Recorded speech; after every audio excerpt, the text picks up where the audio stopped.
Contoh kompetisi yang terjadi yaitu antara sesama ikan yang memperebutkan makanan. Kompetisi adalah interaksi antara dua organisme yang dapat merugikan kedua belah pihak. Ini adalah salah satu contoh dari mutualisme. Contoh simbiosis mutualisme yang terjadi yaitu antara lebah dan bunga. Lebah membantu proses penyerbukan bunga. Simbiosis mutualisme adalah interaksi antara dua organisme yang bersifat saling menguntungkan.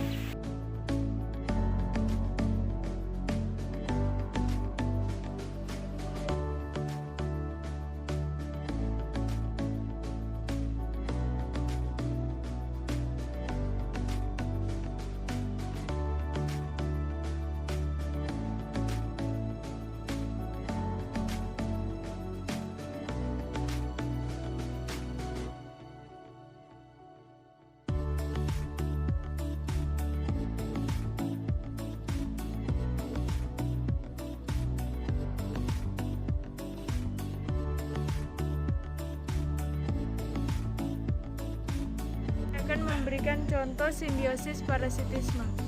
Di sini saya sudah mendapatkan salah satu contoh pohon yaitu pohon sirsak yang dimana pada daunnya bisa kita lihat di sini terdapat parasit yang menempel pada daunnya. Di sini parasit mendapatkan keuntungan dengan memakan daunnya dan daun mendapatkan kerugian karena akan menjadi seperti ini. Ini salah satu contoh simbiosis parasitisme yang dimana makhluk hidup yang satu merugikan makhluk hidup yang lain.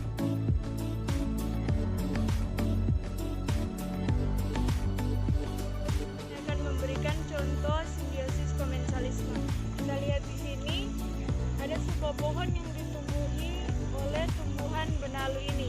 Di sini tumbuhan benalu ini diuntungkan karena dia hidup dengan merambat di pohon ini, sedangkan pohon ini tidak diuntungkan maupun tidak dirugikan.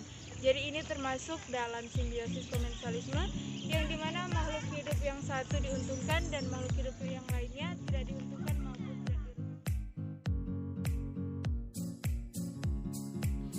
Nah, berikut ini adalah contoh dari kompetisi intraspesifik, di mana kedua kucing ini bertarung atau berkelahi untuk memperebutkan sumber makanan yang dibagikan oleh majikannya atau sumber makanan yang tersedia di lingkungannya.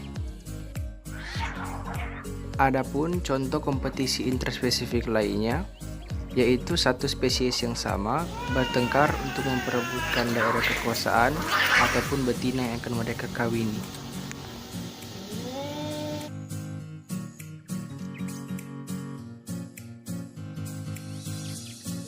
Kompetisi interspesifik merupakan kompetisi yang terjadi antara dua jenis spesies yang berbeda dalam satu lahan.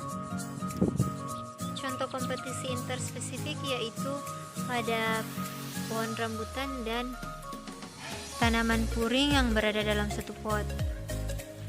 Pada kompetisi ini, spesies yang memiliki adaptasi lebih rendah akan mendapatkan sedikit sumber daya yang dibutuhkan dari dua spesies di satu ekosistem. Hal tersebut mengakibatkan spesies yang lebih dominan untuk bertahan hidup, sementara spesies lainnya akan mengalami kepunahan.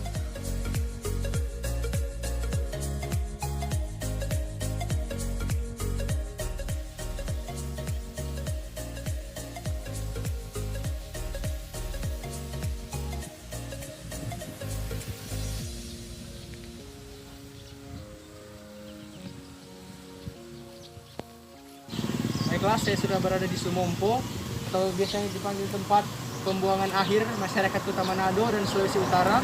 Bisa dilihat di belakang saya semua sampah-sampah yang telah berserakan dan sudah hampir memenuhi kapasitasnya.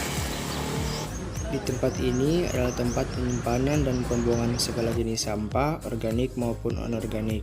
Yang dipisahkan hanyalah sampah-sampah yang bisa didaur ulang seperti kardus dan lain-lainnya.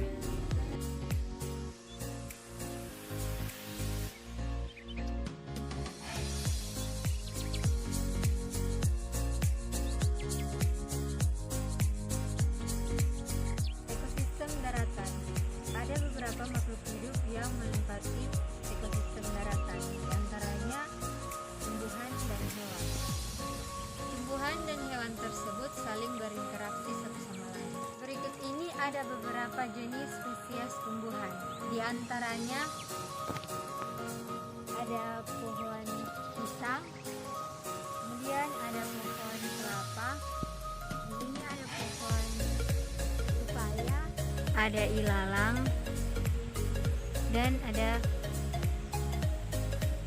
tumbuhan kangkung.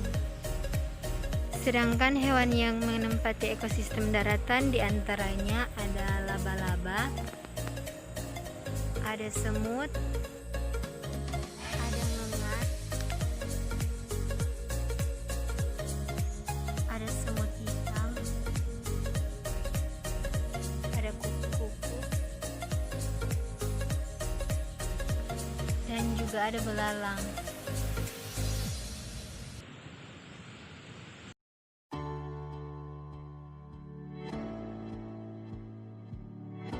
Semuanya, nama saya Glory Sutomo dan saya akan menjelaskan tentang kepadatan populasi dan rantai makanan. Kepadatan populasi pada suatu daerah atau negara senantiasa mengalami perubahan dari waktu ke waktu berikutnya. Ada dua hal yang mempengaruhi perubahan kepadatan populasi organisme pada suatu daerah, yaitu adanya individu yang datang, yaitu individu yang lahir dan yang datang dari tempat lain. Yang kedua, adanya individu yang pergi, yaitu individu yang mati atau yang pergi pindah ke tempat lain atau imigrasi.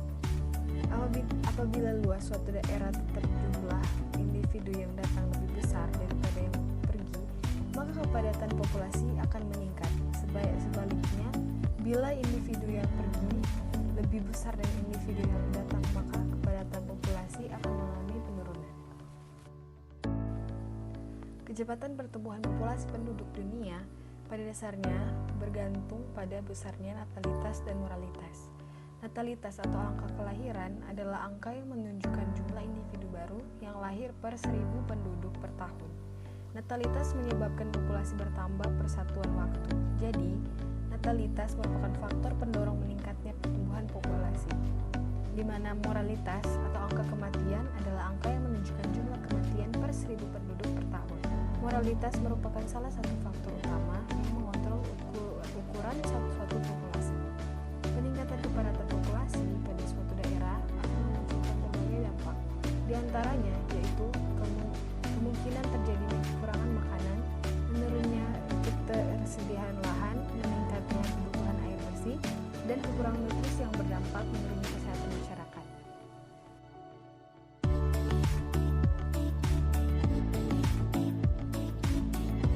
Terjadi perpindahan energi dari tingkatan-tingkatan yang berbeda.